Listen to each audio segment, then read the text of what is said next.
Humina na ang tropical depression o sa tropical depression category ang bagyong Basyang habang kumikilos ito patungong Bohol naman. Para bigyan tayo ng update sa bagyo, magkakausap natin si Pag-asa Weather Specialist Obet Badrina. Magandang tanghali sa iyo, Obet. Magandang tanghali po, Ma'am Cheryl. Magandang tanghali sa lahat po ng mga tagapakinig natin. Nasaan na ngayon ang sentro ng bagyong Basyang at gaano kabilis ang pagkilos nito? Sa ngayon po, no, yung sentro ni Tropical Depression Basyang, so humina na nga po ito no, from tropical storm, isa na po itong tropical depression. Ang huli pong lokasyon nito ay malapit or nasa katubigan ng Anda sa lalawigan ng Bohol. At kumikilos po ito pa Kanluran, Hilagang Kanluran, medyo bumagal po sa 10 kilometers per hour. So ano na ang magiging forecast track nito? Ano-anong mga probinsya ang dadaanan pa ng bagyong Basyang? Opo, base po dito sa ating latest track as of 11 a.m. po ito na update natin.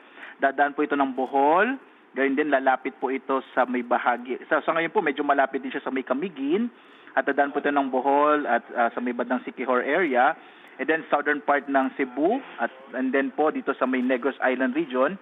So dadaan po siya sa may southern part ng Negros Oriental at Negros Occidental bago po dito sa may malapit po sa may southern part ng Antique, no? So posible po dito sa may katubigan ng Aninii sa Antique. So posible po siyang maging isang low pressure area dito sa may area po sa may southern part ng Antique. So ito pa po yung mga probinsyang dadaanan ng sentro ng bagyo. Sabi nyo nga sa may bahagi ng Bohol, Camiguin, Siquijor, Southern Cebu, northern section ng actually Negros southern Island. Section po ng Negros, southern section ng Negros. Ayan. At sa may southern part po ng Panay Island, particular na nga po dito sa may lalawigan ng Antique at Iloilo. Panay Island and Iloilo. Alright. Sa ngayon po, ano yung mga probinsya na nasa ilalim pa ng storm warning signals? Opo, sa ngayon po, no, signal number 1 sa may southern portion, Occidental Mindoro, southern portion ng Oriental Mindoro, Romblon, northern portion ng Palawan, kasama yung Cuyo, Cagayan Silio, Calamian Islands, at southern portion ng Masbate. Kasama din po yung ang signal number 1, ang southern portion ng Eastern Samar, southern portion ng Samar, Guimaras, Iloilo, Capiz, Antique, Aklan, Biliran, Bohol, Cebu, Negros Occidental, Negros Oriental, Leyte, Southern Leyte, at Siquijor.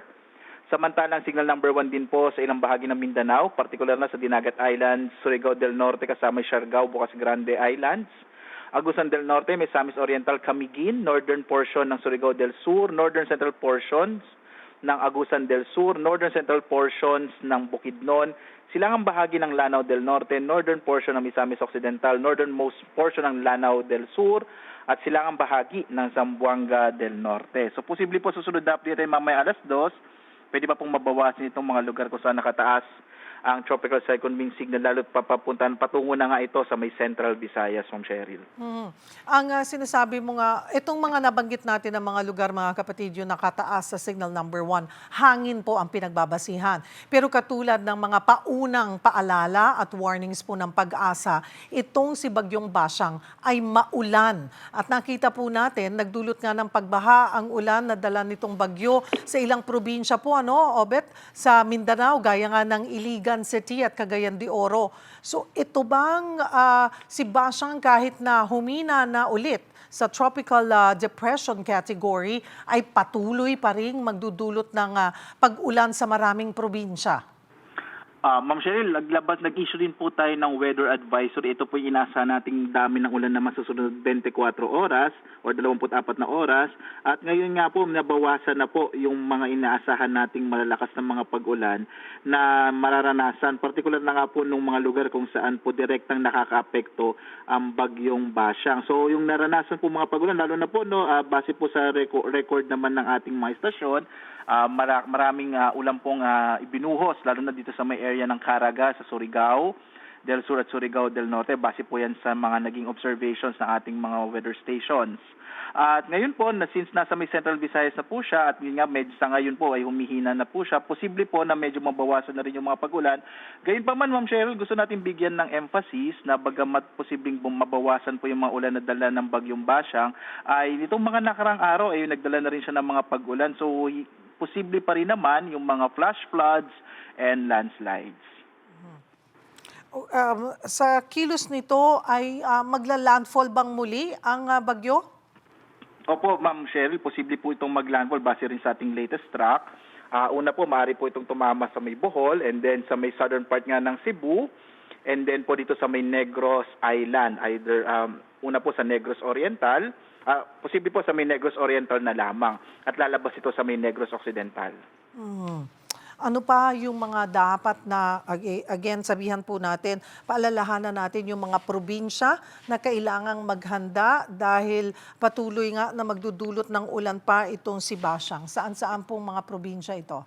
Opo. So, Ma'am Cheryl, bagamat nga humina na yung bagyong Basyang from tropical storm ay tropical depression, kailangan maghanda pa rin po yung mga kababayan natin kung saan po dadaan din yung bagyo po. No? Hindi lamang yung mismong sentro, pero pati yung tinatawag nating rain bands o yung labas sa bahagi ng sentro ng bagyo. So, ito nga po yung mga lugar ng Western Visayas. So, nabanggit na po natin din na kung saan nakapasok po sa signal number 1, yung Antique, Aklan, Iloilo, Capiz, gayon din itong Guimaras, yung Negros Occidental, Negros Oriental, itong southern part ng Cebu at Bohol, at maging ilang bahagi din sa may area naman ng Northern Mindanao. Nananatili ba yung lawak nito? Yesterday kasi, sinasabi yung diameter umaabot hanggang 600 kilometers, with 300 kilometers radius.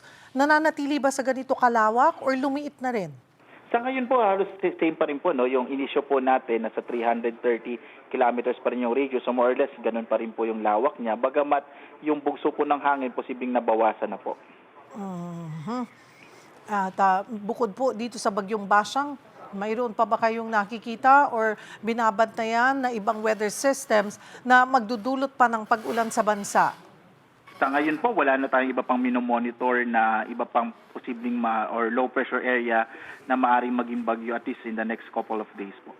Kahapon sinabi ng Pag-asa na very crucial yung araw ng Biyernes at Sabado. Ganoon pa rin ba ang dulot ng Bagyong Basyang? Sa ngayon po, base sa latest na inilabas po natin sa as of 11 a.m., posible pong bukas kasi araw ng Sabado ay malusaw din yung bagyo base po sa latest track bandang hapon.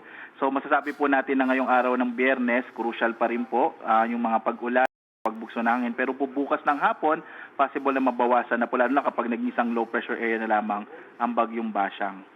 Kailan ito inaasahang lalabas ng Philippine Area of Responsibility or dahan-dahan na ngang matunaw back to low pressure area? Mas malaki po yung posibilidad, Ma'am Cheryl, na ito ay malusaw na lamang at maging isang low pressure area araw po ng Sabado bukas. When do we expect improved weather condition? And expect po natin by Sunday, mas maliwalas sa panahon na dito sa atin, sa Kabisayaan po. Pero po ang isa naman po ng ating binabantayan, itong shear line naman. No? So ito po ay hindi bagyo, pero ito naman ay maaaring magpaulan sa may silangang bahagi ng Luzon. So nag-issue din po tayo ng weather advisory at in-expect po natin, bandang araw ng Linggo or Lunes, ay magiging maulan sa may silangang bahagi naman ng Luzon. Nadala naman ng shear line. When you say maulan, ito ba something na kailangan paghandaan ng mga kapatid natin? Opo, tama po kayo, no? So posible po kasi yung mga flash flood and landslide. In the past po, nagkaroon din tayo ng mga instances or cases na kung saan yung shear line ay nagpapaulan, lalong-lalo na nga sa may area po, ng itong area ng Isabela, Aurora, Quezon. So yan po yung madalas na dinadala or nagbo-boost po ng malalakas sa mga pag-ulan yung shear line, maging sa Bicol region. So ang kailangan maghanda by Sunday and Monday because of shear line. Kayo din po sa Isabela, Aurora, Quezon, and Bicol? Bicol region? Yes po. Yes po, no, ilang bahagi po ng Bicol region, particular na sa Camarines Norte, kung saan nga maaaring makaapekto naman yung shear line. Maraming salamat for the update, Pag-asa Weather Specialist, Obet Badrina.